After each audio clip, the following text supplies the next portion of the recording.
Vacation ആയതുകൊണ്ട് കുട്ടിപ്പട്ടാളത്തെയും കൂട്ടി വെറുതെ ഇരിക്കേണ്ട, മൊബൈൽ കണ്ട് മടുത്ത് കഴിഞ്ഞപ്പം മല കയറാൻ വേണ്ടി കൂടെ കൂട്ടിയതാണ്. നേരെയുള്ള കയറ്റം കയറാതെ വളഞ്ഞ രീതിയിലുള്ള ഒരു കയറ്റം കയറ്റിയതാണ്. എന്നാലും പിള്ളേർക്ക് നടക്കാൻ പറ്റുന്നില്ല. കമ്പനിക്ക് പപ്പായം കുട്ടി. കാട് കണ്ടപ്പം അവരൊക്കെ ഞെട്ടിപ്പോയി, അത്ഭുതപ്പെട്ടു പോയി. എന്നാലും കുറച്ചൊക്കെ പരിചയമുള്ളതുകൊണ്ട് അവർ ഒപ്പിച്ച് നിന്നു. മലയായാലും സ്ഥലത്തിന് വേറൊരു പ്രത്യേകതയുണ്ട്. ഇവിടെ വറ്റാത്തൊരു വെള്ളമുണ്ട്. അതാണ് ഇവരെ ആകർഷിച്ച ഏറ്റവും വലിയ കാര്യം. ഇതിലെ ഒരു പ്രത്യേകതയുണ്ട്, ഇതിൽ കുറച്ച് ഞണ്ടുണ്ട്. വെള്ളം വറ്റിക്കഴിഞ്ഞാൽ ഞണ്ടിനെ പിടിക്കണം. ഇതാണ് ഇവരുടെ ആശയം. ഓക്കെ, നമുക്ക് അതിനിടയ്ക്ക് കിട്ടുന്ന ഒരു മധുരമുണ്ട്. അത് നമുക്ക് ആസ്വദിക്കാൻ വേണ്ടി ഞാനൊരെണ്ണം പറിച്ചെടുത്തു. പിന്നെ അത് വളരെ സാഹസികമായിട്ട് ക്യാച്ച് ചെയ്യാനുള്ള ഒരു രീതിയും, അതും അവൻ സക്സസ്ഫുള്ളായി ക്യാച്ച് ചെയ്തു. ഭയങ്കര അത്ഭുതമായി തോന്നി. അവസാനം ഞാൻ തന്നെ അത് ചെത്തേണ്ടി വന്നു. കുന്നൊക്കെ കയറി ക്ഷീണിച്ച് വന്നു കഴിയുമ്പം നല്ല പഴുത്തിരിക്കുന്ന പപ്പായ പറിച്ച് തിന്നാൻ എന്ത് രസമാണ്. അങ്ങനെ അവസാനം ലേസും മഞ്ചും ചോക്ലേറ്റും ഒക്കെ തിന്ന് ശീലിച്ചവർക്ക് എന്ത് പപ്പായ. അവസാനം ഞാനും പപ്പായും അത് തിന്നേണ്ടി വന്നു. പക്ഷേ കുഞ്ഞന് കുറച്ച് താല്പര്യമുള്ളതുകൊണ്ട് കുഞ്ഞനെ വിളിച്ചു.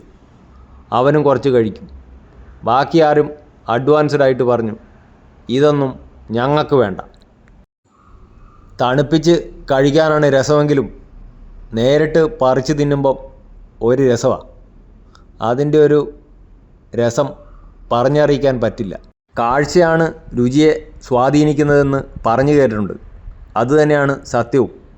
നല്ല പഴുത്തിരിക്കുന്ന പപ്പായ എത്ര ടേസ്റ്റ് ഇല്ലെങ്കിലും അതൊരു സംഭവം തന്നെയാണ്. പക്ഷേ ഇതങ്ങനെയല്ല. ഇത് കണ്ടാൽ തന്നെ അറിയാം നല്ല ടേസ്റ്റുള്ള സാധനമാണെന്ന്.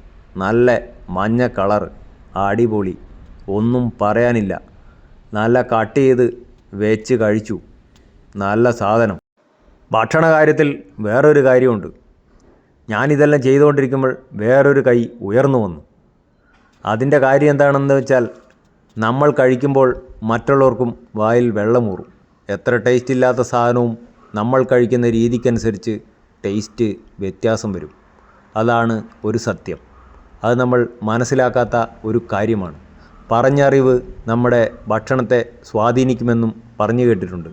അതുതന്നെയാണ് സത്യവും. നമ്മൾ ഭക്ഷണം കഴിച്ചതിന് ശേഷം അടിപൊളി എന്ന് പറഞ്ഞു കഴിഞ്ഞാൽ മറ്റുള്ളവർക്ക് അത് മോശമെന്ന് പറയാൻ പറ്റില്ല. അതാണ് അതിൻ്റെ ഒരു സത്യം. പക്ഷേ സംഭവം അടിപൊളി. തൊലി കടിച്ചു തിന്നാൽ മാത്രമേ നമുക്കതിനൊരു ബുദ്ധിമുട്ട് വരുള്ളൂ. അവസാനം കുഞ്ഞനും എത്തി. ബാക്കി ആരും എത്തിയില്ലെങ്കിലും കുഞ്ഞനും ടേസ്റ്റ് ചെയ്തു. സംഭവം അടിപൊളി. ഈ സാധനം ആദ്യമായിട്ട് കഴിക്കുന്നതാണ്. മറ്റു പല പപ്പായകളും കഴിച്ചിട്ടുണ്ടെങ്കിലും ഓരോ ടേസ്റ്റും വ്യത്യാസമായിരിക്കും.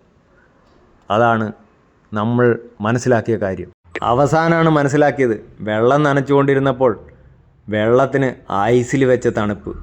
പിന്നെ ഒന്നും ആലോചിച്ചില്ല, രണ്ടും കൽപ്പിച്ച് കുളിക്കാൻ തീരുമാനിച്ചു. വെള്ളമൊക്കെ തീർന്നു കഴിഞ്ഞപ്പോൾ പിള്ളേർ ഞണ്ടിനെ പിടിക്കാൻ വേണ്ടി ചാടി ഇറങ്ങി. വെള്ളത്തിൽ കളിച്ച് സമയവും പോയി, ഞണ്ടും പോയി. എന്നാൽ പിന്നെ അടുത്ത വീഡിയോയിൽ കാണാം.